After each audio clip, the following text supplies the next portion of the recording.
Ano daw masasabi ko sa mga gustong lumipat ng company kapag nandito na kayo sa Czech Republic? So, syempre, unang-una kong payo dyan, dapat lagi kayo may plan B.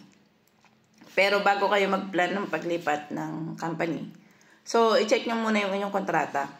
Kung ano ba nakalagay doon sa kontrata nyo. Kung nakalagay ba doon, wala kayong obligations na dapat i-comply bago kayo umalis sa inyong company. For example, na mga obligations na sinasabi ko. So, kain tayo. Kumakain kasi ako. Ang example ng mga obligations na sinasabi ko is yung, for example, is hindi kayo magbabayad ng breach of contract or kailangan nyo palang matapos ang inyong term or yung inyong 2 years na kontrata bago kayo makaalis. Kung sakali na i-breach contract nyo siya or i-cut nyo yung contract, mag-break contract kayo, ganun. So, magbabayad ba kayo or wala? So, yun yung unang-una nyo i-check. Now, kung tingnan nyo is safe naman. Wala kayong babayaran or wala kayong obligations sa kailangan comply. So, ang sunod yung gagawin is maghanap ng company. After 6 months nyo nandito sa Czech Republic, maghanap kayo ng company na tatanggap sa inyo. And then, kapag nakahanap na kayo ng company, sure na kayo na makakalipat kayo doon. Then, saka kayo mag-render ng overtime ng 2 months na resign. So, magre-resign na kayo sa company nyo ngayon, sa current company nyo, kapag may papasokan na kayo na bago. So, alam naman yun ng mga employer dito na kailangan nyo mag-render ng 2 months bago kayo makalipat sa kanila. So, sasabihin din yan sa inyo during the orientation.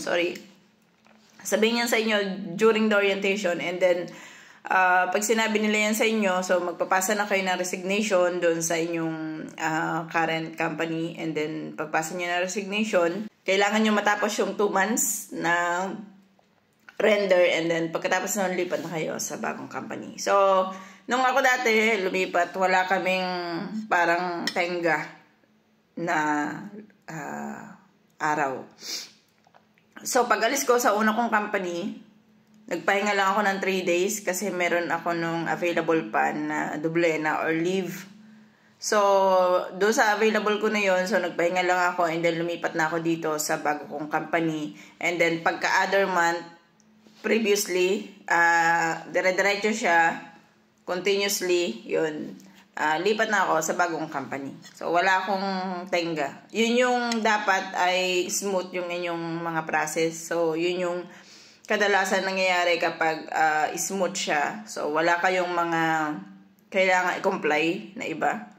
Ganon yung magiging process nyo. Pero kung may kailangan kayo i-comply, kasi minsan merong company na kailangan ka pala nag-apply ka ng dating mo is August, pero kailangan pa nila ng September. So, matitenga ka ng 1 month.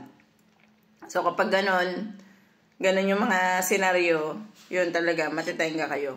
Kaya, tingnan nyo muna yung mga Tsaka, lagi kong pinapayo, dapat may plan B kayo. Ano yung plan B? Plan B, risk taker kasi yan.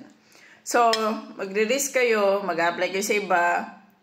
Pag nag-apply kayo sa iba, sure ba kayo na matatanggap kayo? Now, kung sakali man na mag-negative yung naging plan nyo, meron kayong plan B. Ano yung plan B?